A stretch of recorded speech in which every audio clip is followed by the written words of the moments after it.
Hello, I'm Dr. Alan Malik, and welcome to the second webinar in our series on leveraging pediatric screening. In this webinar, we're going to get into how do we simplify that screening process. In the first webinar, we kind of covered CJ Peek's first view of clinical in terms of his three-world view. This webinar, we're going to get into the operational view from the three-world view. And then in the next webinar, we'll get into this financial side of this whole thing and making that business case. At this point, we'll just dive in on simplifying the screening process. What are the different things that we can do when we talk about simplifying that screening process? So, the terms that really come to mind are kind of trying to, how do you make it seamless? How do you make it integrated with the environment you're in already so that you don't have to spend any time on things? You want to use self-report. Obviously validated, but self-report screens. And you'd have to, obviously all this stuff requires electronics. So, there's just a bunch of different sort of things that you can do. But once you have those pieces in place, you can have some really simplified workflows. And, obviously you need to get everything in and out of your EMR. And we actually advocate a bi-directional sort of activity so that you can essentially eliminate staff from the process if you can get people to do things at home. And then you obviously want to be able to use that information elsewhere, say over in dashboards and be able to route it appropriately. So well, let's get into it a bit. So the first thing here is, how do we make it seamless? And so one of the biggest things here is that you just cannot get people to understand how important it is to have your patients doing your data entry. The whole point here is that if you can do a self-report, you can use your patients essentially as a resource. If you go back to a lot of the Institute for Healthcare Improvement sort of seminars that they put together, it was all about, how do you, in scarcity, what are the resources that are available to you? And one of the resources is actually your patients. Put those folks to work. If you're doing everything electronically and your patients are doing that, all that data entry, then you just compute everything. And so you can automate the entire process and just get your staff out of the loop. But, it goes to more than that. It also comes down to how do you initiate, how do you do that dynamic administration? But, how do you initiate the right measures? How do you probe so that you can shorten things and so forth? But, use program logic. So it's all screen by screen program logic is what you want to be using. And so you basically need to essentially be using apps or portals to be able to do that level of capability. And it really comes down to something that you just can't do on paper once you finally get into these, the wider breadth and depth that you're looking for. So you kind of need to get it into some sort of program that can do that sort of activity. But then you also need to look at reach. It's an internet-connected world. Most practices have come to this concept of a patient portal and trying to get people to do their screenings in the patient portal. Well, that's nice, but what we're really finding now is that not so much. People really want to just get a text.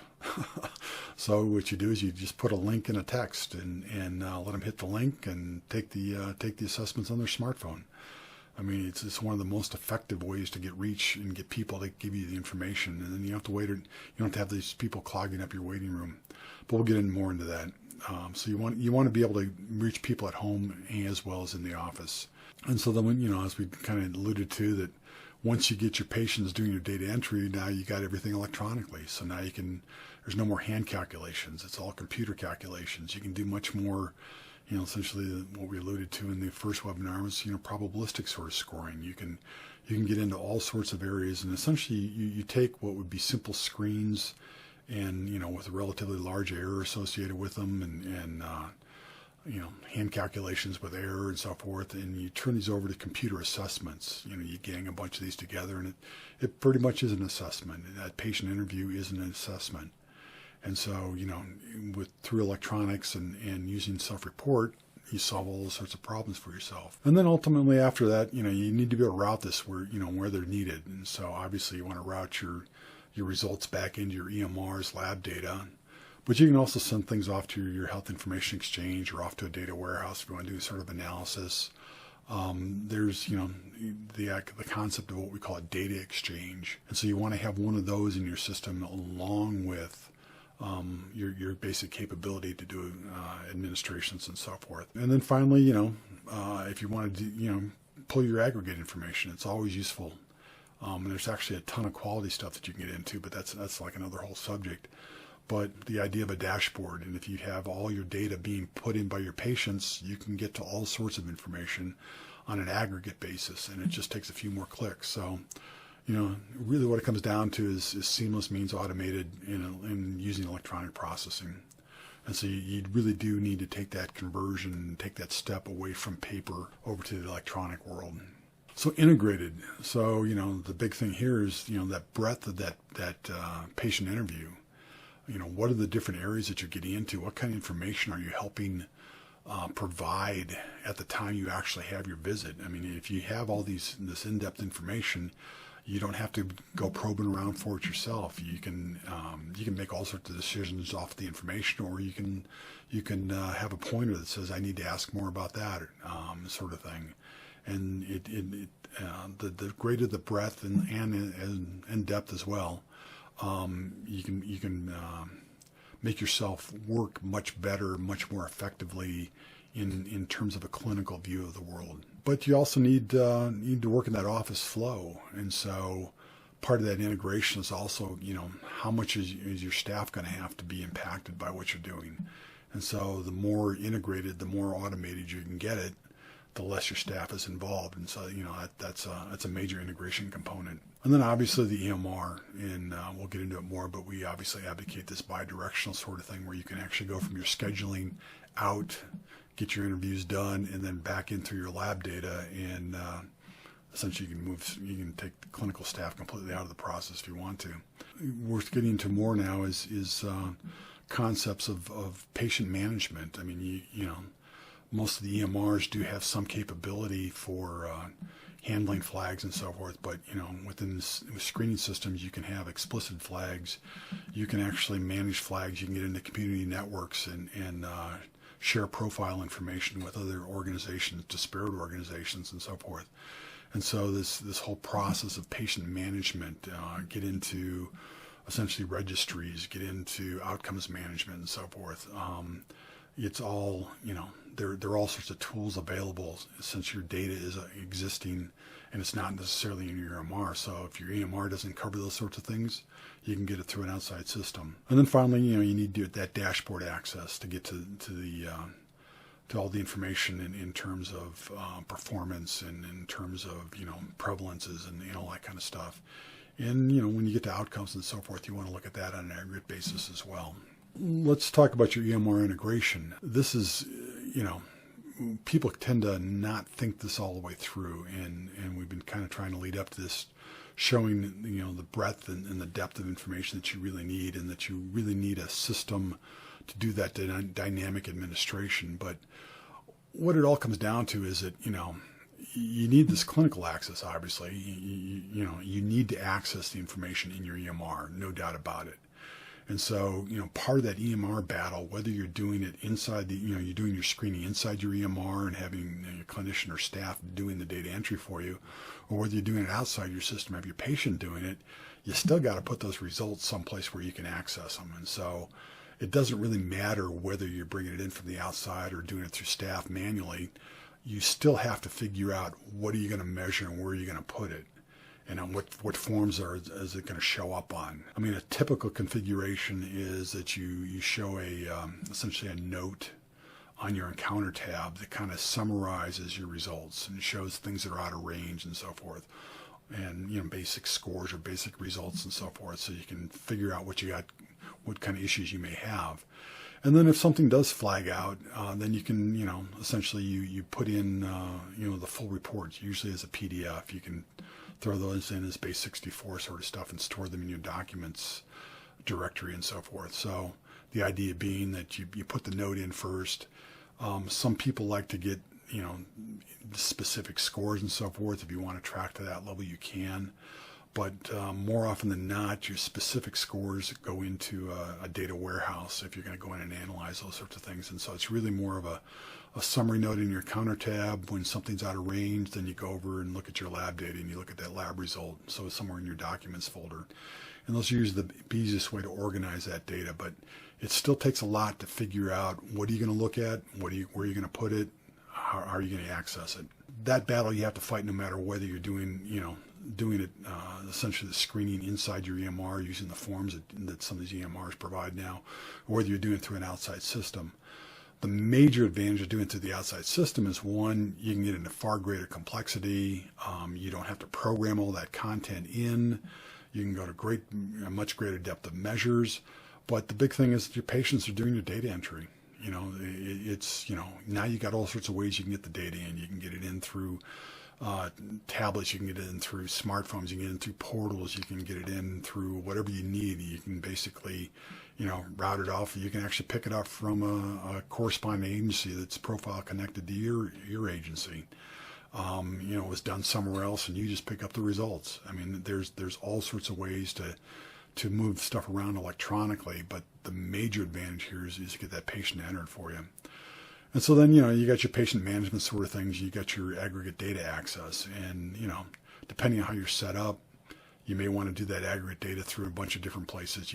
It's not necessarily something you want to gum up your EMR with. A lot of places will break it out into a data warehouse where you can just get it done through your screening system. The patient management sort of pieces, I mean, that data is automatically there. It's got all the networking capabilities to get to other agencies if you do it through an outside system. But, some EMRs are set up for that sort of activity. So you don't have to put everything inside the EMR, but there's a minimum set of information that you have to get to the EMR. And the reality is that it really doesn't make that much difference whether you have a patient doing the data entry through an outside system, or if you have staff doing it on forms or some sort of form inside the system, or just doing things on paper and entering them into the system.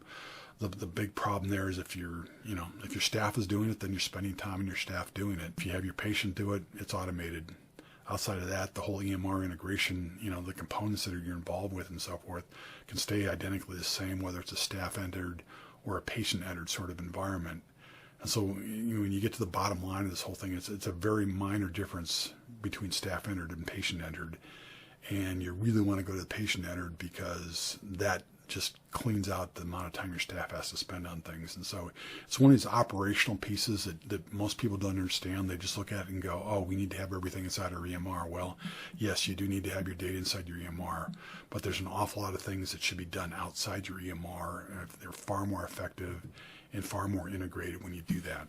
Now we want to talk about automating that patient interview. And so we kind of went through this in webinar 1, but you want to start using pre-screens. You want to start using, ideally we'll be getting into probabilistic sort of stuff, so you can use item responses and be able to essentially probe to whatever depth you need to get to. But you can, in these dynamic sort of administrations, then you can now basically limit the number of questions, and you can use triggers to hit into other areas and so forth, so you only have to probe so much. And ultimately, you can turn a bunch of simple screenings, standard sort of screens that you use every day, you can turn them into a full-up computer assessment, and it blows away any sort of thing that you'd want to administer manually. Better patient management. You got all these pieces that you're going to get into. Some EMR support this sort of stuff, but if you do it through an outside system, you get all this stuff automatically. It all comes for free with essentially through your front desk management components and so forth. So you get your outcomes, your registry tracking. You can do the care coordination across the community network. There's all sorts of ways to use your aggregate data and so forth. So there's just a bunch of better patient management sort of components that you get out of the whole system. If you're willing to go a step further out into better population and quality management, there's all sorts of pieces you can put in there in terms of the questions that you're pulling in that aren't just specific to that visit and maybe that age range, but there's all sorts of areas you can get into and all sorts of stuff that comes for free once you get the system set up. And so there's all sorts of areas that you can grow into. But it all comes down to just, you're basically doing administrations. Every time somebody visits your office, you should be gathering information from them, and so you want to be screening and getting in depth on every single visit. And then one of these other areas where all this integration sort of stuff, as we keep alluding to, is this EMR integration. And so the big thing here is that you really want to set it up so that you're getting a scheduling feed. Essentially, there in the HL7 world, it's called an SIU message, but basically you want to be pulling that information out and have that trigger and launch things so that you can automatically go out and, based on your protocols and so forth, be able to automatically queue up the stuff that you need to have done. And then it can be done prior to the patient showing up in the office, or it can be done in the office. But the staff doesn't have to be involved with figuring out what you're going to do and so forth. And then, as we've talked about, you bring everything back in as lab results and put it in the right place and get access to it. And you can do your notes, your full-up reports as PDFs, usually is the way they go. And then you can get the individual data fields if you want them, but most of the time that goes to the data warehouse. Now this opens up a bunch of different workflows. You can do the in-office sort of stuff on tablets, where you can basically initiate the administration right on the tablet itself, or you can go through a manual sort of initiation, or you can come from the EMR. Once you launch that out there, you can come up with, you basically can do it inside the waiting room, inside the exam room, or maybe some sort of dedicated area. And then you can do it, in those situations, you got to be a little bit careful about adding some extra time for doing that sort of stuff. So when you've created all these different types of configurability and so forth in terms of routing and of information and where data is going and where it's being collected, it opens up all sorts of different workflows now, and the primary ones are around, are we going to do it in the office or are we going to do it at home? Most situations what you really want to do is you want to try to get it done before they get to the office. If they don't get it done in the before they show up, then go ahead and do it in the office. Inside the office, you've got all sorts of flows around just manually starting by just simply picking up a tablet, entering an ID, and away you go.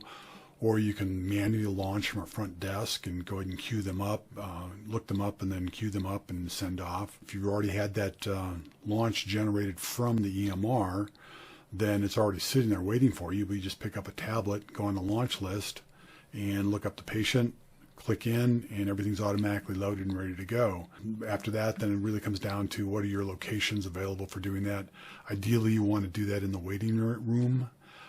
But you can go ahead and room the person at the same time if you want to, or and even carry from the waiting room to the exam room. Or you maybe have a dedicated area, like in the early childhood areas and so forth. Maybe you for the ASQs you want to have some toys available to you and so forth. So dedicated areas also work. The biggest thing is if you know that you're going to be doing it in the office, then you need to make your scheduling account for the fact that, whatever amount of time you think it's going to take for those assessments to get done in your office or that you've experienced, you're going to have to schedule that ahead of time. So, maybe it's 10, 15 minutes or whatever. So you want to make those appointments 10 or 15 minutes a little bit earlier sort of thing to get those done and to make everything match up. It's basically the same thing as expecting people to come in and fill out forms. It's the same sort of idea. If you're doing it at home, then now you got all sorts of possibilities. You can do it in, the medical practices patient portal if you get that kind of hookup going. You can do it in just a screening portal that you can configure for yourself around your practice or your agency. And then you can also do these direct sort of access with links and so forth. And we're finding those are probably the most effective.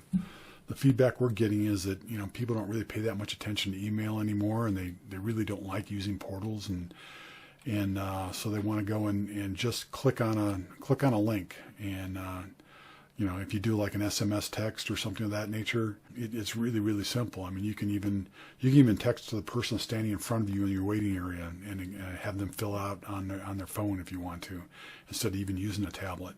There's just all sorts of different ways that you can get that queued up, let the patient or the parent do that input, and then everything automatically routes back in. So, now it'll automatically come in as lab data, already hooked up, already identified.